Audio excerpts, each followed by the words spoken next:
நீங்க இங்கிலீஷ்ல பேசணும் தான் நான் பேசுறேன். எல்லாமே தமிழ்லேயே தானே பேசுறோம்.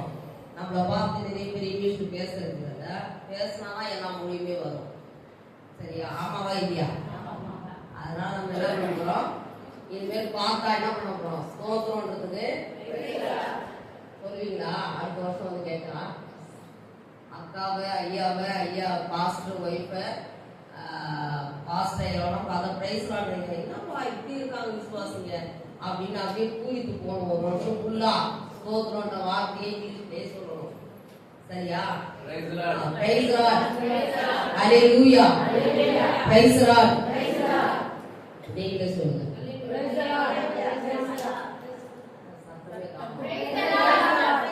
ஹல்லேலூயா. உங்களை இந்த வருஷம் 2026 பாக்குறதுல எங்க திருச்சபையின் சார்பாகவும் குடும்பத்தின் சார்பாகவும் உங்களுக்கு மனமார்ந்த நன்றியும் ஸ்தோத்திரத்தையும் வாழ்த்துக்கு தெரிவித்துக் கொண்டு, திடீர்னு கொஞ்சம் ஐயா போன வாரமே எனக்கு போன் பண்ணியிருந்தார். இருந்தாலும் எனக்கு கொஞ்சம் பலவீனமா இருந்தது. இருந்தாலும் ஊழியருடைய அவர் அழைக்கிறாருன்னா தேவ மனுஷன் அல்ல, கர்த்தர் அவர் மூலியமா பேசுகிறாங்க. ஒவ்வொரு ஊழியக்காரங்களையும் அப்படிதான் நினைக்கணும். ஏன்னா யார் நம்ம ஊழியக்காரர்களை கனப்படுத்துகிறோமோ கர்த்தர் நம்மளை உயர்த்தில வைப்பார், உயர்த்தியும் வைப்பார். அல்லேலூயா.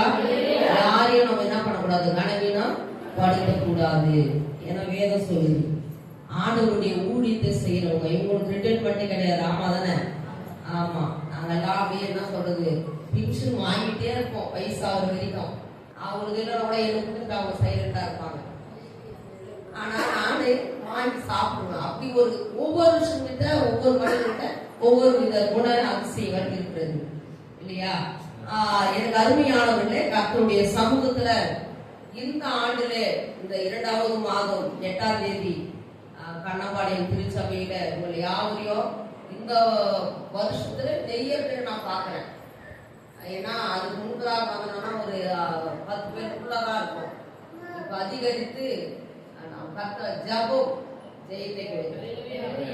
ஜபம் வந்து வீணாய் போகாது இல்லையாமா? ஜபம் வந்து ஜெயித்ததான் கொடுக்கும். சரி, நான் கர்த்தருடைய வார்த்தைக்குள்ள கடந்து போறதுக்கு முன்பதாக எல்லாருக்குமே இது வேற கொஞ்சம் தொண்டை கட்டிக்கிறது பரவாயில்ல. நம்ம கிட்ட என்ன இது தொண்டை கட்டினா என்ன தொண்டை கட்ட? ஆமா தானே? அல்லேலூயா. நாம் ஆண்டவருடைய சமூகத்துல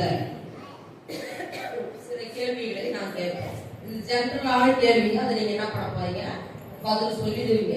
எனக்கு அசைக்க முடியாத நம்பிக்கை. அதுக்கப்புறமா கேட்கிற கேள்விக்கு தான் நீங்க எப்படி சொல்ல போறீங்கன்னு தெரியல. திருப்பதிக்கு எது ஃபேமஸ்? திருப்பதிக்கு எது ஃபேமஸ்? பழனிக்கு எது ஃபேமஸ்? மொட்டை பழனி மொட்டை தான். யார் சொன்னாங்க? சாரி, அவளுக்கு எல்லாமே தெரியும். 8 to 10 வரைக்கும் அப்ப தெரிஞ்சுக்கினா தானே நாங்க நிறைய பேர் சமாளிக்க முடியும். என்ன அப்படின்னா, ஆமா சரி, திண்டுக்கல்லுக்கு என்ன ஃபேமஸ்? பாருங்க எவ்வளோ ஒரு பெரிய இருக்கு. சரி, திருநெல்வேலிக்கு என்ன? அல்வாவா? சரி, பொறுமைக்கு யாருதான் அவங்க வேதத்துல? இன்னும் சாப்பிட்டதுக்கு யாரு? ஓசே. இந்த பக்கம் யோகு சொன்னவங்க கரங்களை தட்டுவோம். ஏன்னா உண்மையாகவே இப்படி வேதத்துல நிறைய பேர் குணசாலியான காரியங்களை கூட இருக்குது. இப்ப ஜெனரலா எடுத்து இதெல்லாம் ஃபேமஸா இருக்குது இல்லையா? ஆமா தானே? இதெல்லாம் இந்தாடா போன எங்க திருப்பதியா பட்டை போட்டுக்கிற, திருப்பதியா லட்டு வாங்கிட்டு வந்து அப்படின்னு கேட்கறது. ஆனா கர்த்தருடைய வேதத்துல அதனுடைய காரியங்களை தான் நாம் பார்க்க இருக்கிறோம். நாம் வாசிக்கலாம். 20 நிமிடம் தான் கர்த்தருடைய சமூகத்துல நாம் தியானிக்க போகிறோம். அது நம்ம கரெக்டா கேட்டோம்னா போதும். அதுவே பெரிய தாழ்மை நிமித்தம் உயர்த்தப்பட்டவர்கள். தாழ்மை நிமித்தம் உயர்த்தப்பட்டவர்கள். தாழ்த்தும் போது நாமும் பெருமை காட்டாதபடி தாழ்த்தும் போது ஆண்டவர் நம்ம கண்டிப்பா உயர்த்துவார். ஆமாவா இல்லையா? ஆமா. இது பாரு, இது எவ்வளவு பெருமைப்படுது. கொஞ்சம் பணம் கடலுக்கு பார்த்துச்சு, இப்ப குடிக்க முடியலப்பா அப்படின்னு சொல்றோமா இல்லையா? அப்படி என்ன பண்றோம்? ஆமா ஆமாப்பா, இவங்களுடைய வாழ்க்கை ஆயிடுச்சு, இவங்க இல்லைன்னா என்ன இருக்க முடியாது, இவங்களை கையில இப்படி மனுஷங்க ஒவ்வொரு நேரத்திலும் ஒவ்வொரு காரியங்களை பேசுகிறது வழக்கம். ஆனா வேதத்திலே தாழ்மை நிமித்தம் கர்த்தர் உயர்த்தவர்களாக இருக்கிறார். அது உதாரணமானவர்களை பார்க்கலாம். நாம் ஒரு 6 பேரை நான் ஒரு சமூகத்தில் சொல்லி நான் முடித்துக் கொடுக்குறேன். ஆதியாகமம் 41 வசனம், 46 வசனம், 42. ஆதியாகமம் 41 அதிகாரம் வசனங்கள் 1, 46, 42. 2 வருஷம் சென்ற பின்பு பார்வோன் ஒரு சொப்பனம் கண்டான். அது என்னவென்றால், அவன் நதி அண்டையிலே நின்று கொண்டிருந்தான். 46. யோசேப்பு எகிப்தின் ராஜாவாகிய பார்வோனுக்கு முன்பாக நிற்கும்போது 30 வயதாயிருந்தான். யோசேப்பு பார்வோனுடைய சந்நிதியில் இருந்து புறப்பட்டு எகிப்து தேசம் எங்கும் போய் சுற்றி பார்த்தான். 42 46 தான் படிச்ச. 42 வாசம். பார்வோன் தன் கையிலே போட்டிருந்த தன் முத்திரை மோதிரத்தை கழற்றி அதை யோசேப்பின் கையிலே போட்டு மெல்லிய வஸ்திரங்களை அவன் உடுத்தி பொன் சரப்பணியை அவன் கழுத்திலே தரித்து. அல்லேலூயா. எல்லாருக்கும் தெரிந்த ஒரு மனிதன் தான் யோசேப்பு. யோசேப்பு தன் சகோதரர்களால் என்ன பண்ணாரு? தூக்கி போடப்பட்டார் ஒரு குழியில. இன்னைக்கு நிறைய சகோதரிகள் என்ன பண்றாங்க? தள்ளிடுறாங்க, இவங்க வேணாம் அப்படின்னு சொல்லிட்டு கர்த்தருடைய சமூகத்துல. இருந்தாலும் ஆண்டவர் நம்மளை தள்ளி விடுகிற தேவன் அல்ல. யோசேப்பை ஆண்டவர் எகிப்து தேசம் முழுமைக்கும் ராஜாவாய் மாற்றினார். முத்திர மோதிரத்தை கொடுக்கப்பட்டது அவருக்கு. தன்னை தாழ்மைப்படுத்தினார். போட்டவர்களையும் மறுபடியும் அவன் நினைச்சிருந்தா அந்த சகோதரர்கள் வராங்க இல்லையா? ஏன்னா தானியம் கொள்ளும்படியாய் அந்த தேசத்துக்கு வரும்பொழுது அங்க யோசிப்பு ரொம்ப ஒரு உயர்வான பதவியில் இருக்கிறார். ஆனா கர்த்தருடைய சமூகத்தில் அவர் தாழ்மையை காட்டுகிறதை நாம் பார்க்கிறோம். தாழ்மையின் நிமித்தமா தான் நாம் உயர்த்தப்படுவோம். நாம் ஏன் இப்படி ஏழையா இருக்கிறோம், நமக்கு ஏன் இது கிடைக்கவே மாட்டேங்குது, நம்ம ஏன் இப்படியான ஒரு காரியத்தில் இருக்கிறோம் அப்படின்னு நம்ம நினைக்கலாம். இந்த வருஷமாவது எனக்கு இது கிடைச்சிருமா, இந்த வருஷமாவது மற்றவங்கள குறை சொல்றதை நான் விட்டுருவேனா, இந்த வருஷமாவது நான் நல்ல காரியங்களை செய்வேனா, இந்த வருஷமாவது என் வாயிலிருந்து கெட்ட வார்த்தை இங்கிலீஷ் வார்த்தை ஒண்ணு வெளியே வராம இருக்க முடியாது செய்வீங்களான்னு அதுக்கு நான் உறுதியா இருக்கணும் அப்படின்னு சொல்லி நாம் என்ன பண்ணணும்? ஒப்பு கொடுக்கிற பிள்ளைகளாய் நாம் இருக்க வேண்டும். எனக்கு அருமையானவர்களே, யோசேப்பு தன்னை தாழ்மைப்படுத்தின் நிமித்தம் உயர்த்தப்பட்டார். தாழ்மை நிமித்தம் அவர் உயர்த்தப்பட்டார். ராஜாவாய் மாற்றினாரா இல்லையா? முத்திர மோதிரம் கொடுக்கப்பட்டது. அநேக சொப்பனங்களை கண்டார்கள். இன்னைக்கு நீங்க எத்தனை பேர் எத்தனை சொப்பனங்களை காண்கிறீர்கள் என்று தெரியாது. அதுக்கு அர்த்தமும் சொன்னார் யோசேப்பு. அந்த சொப்பனங்கள் நிறைவேறினது, எல்லாமே நடந்தது. சூரியனும் சந்திரனும் என்னை வணங்கும் அப்படின்னு சொல்லிட்டு சொன்னாரு யோசேப்பு. யார் அது? தாயும் தகப்பனும் இல்லையா? அப்ப வணங்கும் வழியாய் அந்த காரியம் எல்லாமே முன்கூட்டியே தெரிந்தது. முன்னாடி நடக்கிற காரியங்களை கண்டு அதை சொல்கிறது தான் சொப்பனம், தீர்க்கதரிசனம் இல்லையா? நிறைய சம்பவங்களை நான் உங்களுக்கு சொல்லி இருப்பேன். அதாவது ஒரு நடக்க போற காரியங்களை நிறைய ரெண்டு மூணு நிறைய விஷயங்களை கர்த்தர் எனக்கு தெரியப்படுத்தினார். ஐயாவுக்கு தெரியும், எங்க ஐஓசி பகுதியில அவர் ஊழியம் செய்தவர். நல்லா அவருடைய கையெழுத்து எழுதுறது படிக்கிறதெல்லாம் நல்லா படிப்பார். அவ்வளோ ஒரு தேவ மனிதன். அவரும் தாழ்மைக்குரிய ஒரு தகப்பனார், ஒரு சகோதரர். எல்லாரும் அருமையான சொன்னது போல தீனாவுடைய திருமணத்துக்கு நாங்கள் ஒரு டூரும் போனோம், பாப்பாவுடைய மேரேஜும் அட்டன் பண்ணோம். எல்லாம் ஒட்டுக்காடு, அதுக்கப்புறமா நிறைய இடங்கள் சில்ட்ரன் பார்த்து அதெல்லாம் ஊஞ்சல் எல்லாம் ஆடிட்டு போனாங்க. பழைய மலரும் கனவுகளாய் அது போனது அப்படின்னு சொல்ற மாதிரி நல்ல நிறைய போட்டோஸ் எல்லாம் எடுத்தோம். நாங்கள் பீச்சுக்கு போனோம். சி ஜானகியா ஒய்ஃபு, அவங்க நல்ல பாடகர், அவங்க சிஸ்டர். அப்படி நாங்கள் எல்லாமே சகோதரிகளா இருப்போம், நாங்க நல்லா பேசிக்கொள்வோம், நாங்க நல்லா ஷேர் பண்ணிக்கொள்வோம்.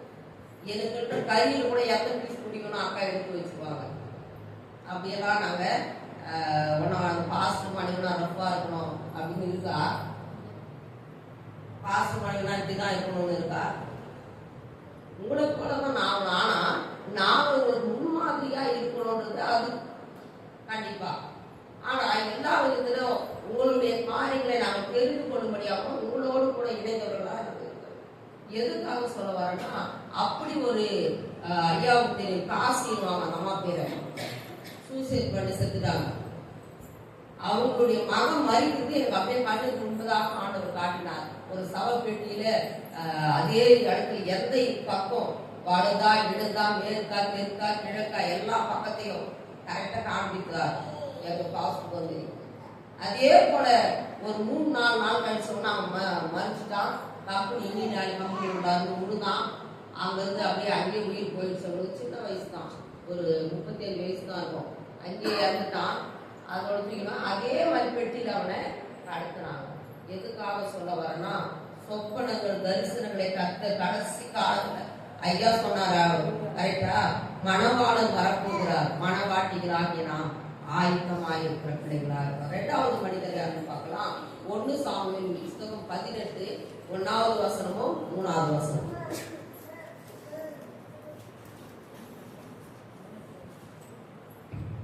18வது அதிகாரம் 1-3. அவன் சவுலோடே பேசி முடித்த பின்பு யோனத்தானுடைய ஆத்துமா தாவீதின் ஆத்துமாவோடே ஒன்றாய் இசைந்திருந்தது. யோனத்தான் அவனை தன் உயிரை போல சிநேகித்தான்.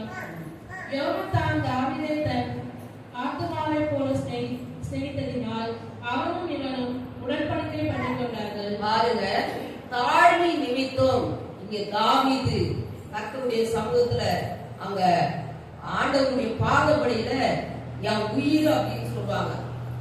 பாஸ்ட் ஐயாவுக்கா, பாஸ்ட் அம்மாவுக்கா, இந்த ஃப்ரெண்டுக்கா, இந்த விசுவாசிக்கா என் உயிரை கூட கொடுப்பேன் அப்படின்னு சொல்லுவாங்களே. சொல்றமா இல்லையா?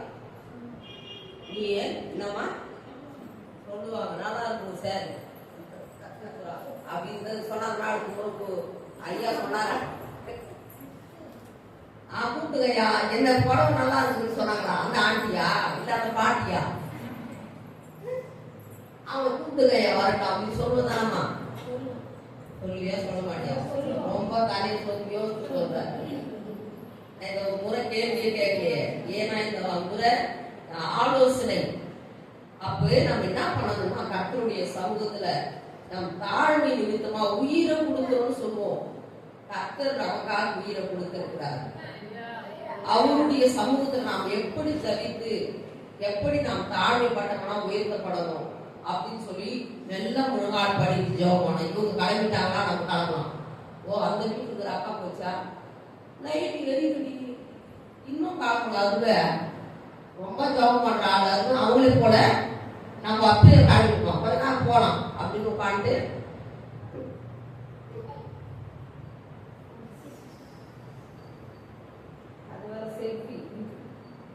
செல்லு யூஸ் பண்ண வேண்டியதுதான். என்னங்க சிஸ்டர், ரொம்ப யூஸ் பண்றாங்க. அது அழுத்தணும். அது வாய், காது, கண்ணு இருந்தா எல்லாம் எது இருந்தாலும் அது சொல்லும். எது எதுக்கோ என்ன பண்றது, தேவையில்லாத விஷயங்களை தெரிந்து கொள்கிறதும் அழிந்து போகிறதுமா. டச், நீ ஆண்டவரை டச் பண்ணிப்பாரு, நீ கண்டிப்பா உயர்த்தப்படுவாய். செல்ல டச் பண்ணினே வாழ்க்கை. ஐயா தான் சொல்வார், 0 கையில் இருக்குது, 0 உன் கையில் இருக்கு, நம்ம கையில் இருக்கு. ஆமாவா இல்லையா? தூக்கம் வர மாதிரி இருக்கணும். ஒரு அலையை சொல்லுங்க. அம்மா தூங்கிட்டாங்க, என்னாலும் காலையில் போகலாம்னு தெரியல. தூக்கம் வர மாதிரி இருக்க ஒரு அடியில் இருக்குங்க. தூங்குறவங்க உஷாரா இருப்பீங்க இல்லையா? சரி, நம்ம அதாவது என்ன பண்ணுவோம், எத்தனை பேர் தியேட்டருக்கு போயிருக்குங்க படம் பார்க்க போயிருக்கேன். நான் கூட போயிருக்கப்பா. நான் சொன்னாதான் நீ போயிருக்கியா, பாஸ்ட் நீ போயிருக்கியா அப்படின்னு நான் உடனே அப்போதான் நம்ம பல்லு இல்லை எல்லாம் சிரிச்சுட்டு ஓ அவங்களே போய்க்கிறாங்க நம்மளும் என்ன வந்து அவங்க சொன்னா ஓகே அப்படின்னு கையை தூக்குவோம் இல்லையா? உண்மைதான் அது. அப்படி எல்லாரும் போனோம்னா நம்மளுக்கான முன்னாடி எனக்கு நாளைக்கு குள்ளமா இருக்கேன், எனக்கான முன்னாடி சிஸ்டர் வந்தாங்க. அவங்க எனக்கான முன்னாடி பணம் என்ன தெரியுமா? அவங்க தலை தெரியும், அவங்க தெரியும், பணம் தெரியாது. நான் எதுக்கு வந்துருக்கிறேன்? அவங்க தனியா பூரத்தை பார்க்க வந்திருக்கேன், நான் பணத்தை பார்க்க வந்திருக்கேன். ஆமா தானே? அப்போ படம் சரியா தெரியலன்னா என்ன பண்ணுவோம்? முடி அப்படி இல்லைன்னா நம்ம என்ன பண்ணுவோம்? அப்படி நின்றுப்போம். அப்படின்னா ஸ்டிப் உட்கார ஸ்டிப் அதுக்காக தான் சொல்லுவாங்க. அப்படியே போயிருக்கு எழுதி நல்லா நிமிர்ந்து உட்காரம். நான் சொல்ல வேற சொல்லுது மனப்பாடமா தெரிஞ்சா சொல்லிடுறவங்களுக்கு நான் என் கையை எப்படி பணம் எடுத்துன்னு வந்திருப்பாரு. நான் பேசுவாங்க அவர்கிட்ட வந்து வாங்கி ஏதாவது நான் பணம் கொடுக்கூடாது. ஒரு டைரி மில்க்கு 5 ரூபாய் அது மாதிரி ஏதாவது வாங்கி சொல்லி கொடுத்தாரு. இல்ல நானும் அக்கா பேசுறதுக்குள்ள அதை வாங்கி வந்து சொல்றேன். சரியா? இப்ப என்ன பண்ண அந்த வசனத்தை யார் சொல்ல போயிருப்பாங்க? நான் வசனத்தை சொல்லிடுறேன். எந்த சொல்லிடுறீங்க எந்த இதுன்னு சொல்லிட்டு சில ரதங்களை குறித்தும் குதிரைகளை குறித்தும் எந்த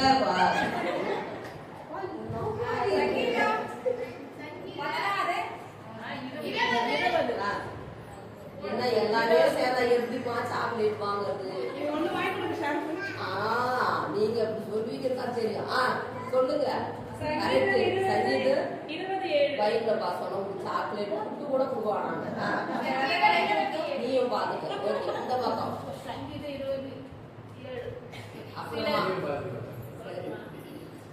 அதுக்கு அடுத்து வாசனம் சில ரதங்களை குறித்தும் சில குதிரைகளை குறித்தும் மேன்மை பாராட்டுகிறார்கள். ஆனால் நாங்களும் எங்கள் தேவனாகிய கர்த்தரை குறித்து மேன்மை பாராட்டுவோம். அவர்கள் முறிந்து விழுந்தார்கள், நாங்கள் எழுந்து நிமிர்ந்து இருக்கிறோம். என்ன வந்ததுல இருந்து நானும் பார்க்க உட்கார்ந்தே போய் நான் பாக்குறீங்க. நீங்க 3 வாசம் தான் பிடிச்சிட்டு போறேன். நீங்க ஐயாவையும் அக்காவையும் ஏமாத்துற மாதிரி என்னையும் ஏமாத்தான் பாக்காரு. எனக்கு இப்ப என்ன பண்ண அடுத்த வாசனம் நம்ம என்ன பார்த்தோம்? நாங்களும் எழுந்து எழுந்துட்டீங்க. அம்மா வயசாக ஏன் சொல்ல வரேன்னா அங்க தாழ்மையாய் சாம்பல்ன்றது வெறுமையை காட்டுது இல்லையா? அப்ப சாம்பலையும் காட்டாம அந்த மொர்தேகாய் கூட தன்னை தாழ்மைப்படுத்துவதற்கும் உயர்த்தப்பட்டார் இல்லையா? ஆனா ஆண்டவருடைய சமூகத்துல அவர் அந்த தாழ்மையாய் தன்னுடைய அந்த எஸ்தருக்கு சொல்லி கொடுத்த காரியங்கள் நிமித்தமா தான் அவங்க உயர்த்தப்பட்டாங்க. எனக்கு அருமையானவர்களே, அது மாத்திரம் கூட வேதத்திலே 3 நபர்களை நாம் பார்த்திருக்கிறோம். ஃபர்ஸ்ட் யோசேப்பு, 2வது தாவீது, 3வது மொர்தேகாய். நம்ம தாழ்மைப்படும் பொழுது இந்த வருடத்துல அப்பா இந்த பெருமையான பேச்சு என்கிட்ட இருக்குது, இந்த பெருமையான ஜபம் கூட என்கிட்ட இருக்குது, இந்த பெருமையான வார்த்தைகள் என்னோடு என் வாயிலிருந்து வருகிறது. அது மாத்திரம் இல்ல, நான் ஒரு சபைக்கு ஒரு காரியங்களுக்கு நான் என்ன பண்றேன் வருடதே லேட். அப்பதான் எழுதி போடுவாங்க, அப்பதான் நல்லா ஜபம் பண்ணுவாங்க சத்தமா. ஆழத்துல எப்படிமா ஜபம் பண்ணாங்க அண்ணா? குதிரைகள் மாத்திரம் அசைந்தது, உள்ளமோ கர்த்தரை நோக்கினது இல்லையா? நீ சீக்கிரம் வந்துட்டேன்னா சத்தம் போட்டு கூட ஜபம் பண்ணும், சாத்தி கூட ஜபம் பண்ணும். சபை இங்கதான் இருக்கு இல்லையா? நம்ம ஊருக்குள்ள இருக்கு. எவ்வளவு இடங்கள் எல்லாம் சென்னையில எவ்வளவு இடங்களுக்கெல்லாம் ஆலயத்துக்கு போறாங்க தெரியுமா? கேள்விப்பட்டிருக்கீங்க தானே? ஆனா கர்த்தருடைய சமூகத்துல சென்று ஆலயத்துல வந்து முழங்கால் பழித்து கண்ணீரோடு தெரிவிக்கிறவன், கண்ணீரோடு இருக்கிறவன் கம்பீரத்தோடு அருப்பான் வேலை சொல்லுது. அப்ப கண்ணீரோடு நாம் என்ன பண்ணோம்? ஜெபிக்கிற பிள்ளைகளா இருக்கணும். 3 காரியங்களை பார்த்திருக்கிறோம். எனக்கு அருமையான சகோதரிகளை, இந்த பெண்கள் ஐக்கியத்தினுடைய சங்கத்தினுடைய அருமையான ஒவ்வொரு பிள்ளைகளை கர்த்தருடைய சமூகத்தில் இந்த வருடம் ஆண்டவரே என்னுடைய காரியங்களை கர்த்தர் நீ மாற்றுங்கப்பா. எனக்கு வியாதி, எனக்கு கஷ்டம், எனக்கு பிரச்சனை, எனக்கு அப்பா தீராத பழி சொல்கள், தீராத காரியங்கள் என்னை சூழ்ந்து கொண்டிருக்கிறது அப்படின்னு சொல்லி கலங்குற உங்க இருதயத்தை கர்த்தர் முதலாவது தாழ்மைப்படுத்துங்க. கர்த்தர் உங்களை உயர்த்துவார். அது மாத்திரம் ஒரு சங்கத்தை மாத்திரம் நான் பாடி உங்களுடைய சமூகத்துல நான் இதோடு கர்த்தருடைய வார்த்தையை நான் முடித்துக் கொள்கிற. கர்த்தர் உங்களோடு கூட இருப்பாராக. ஆமென். பாடு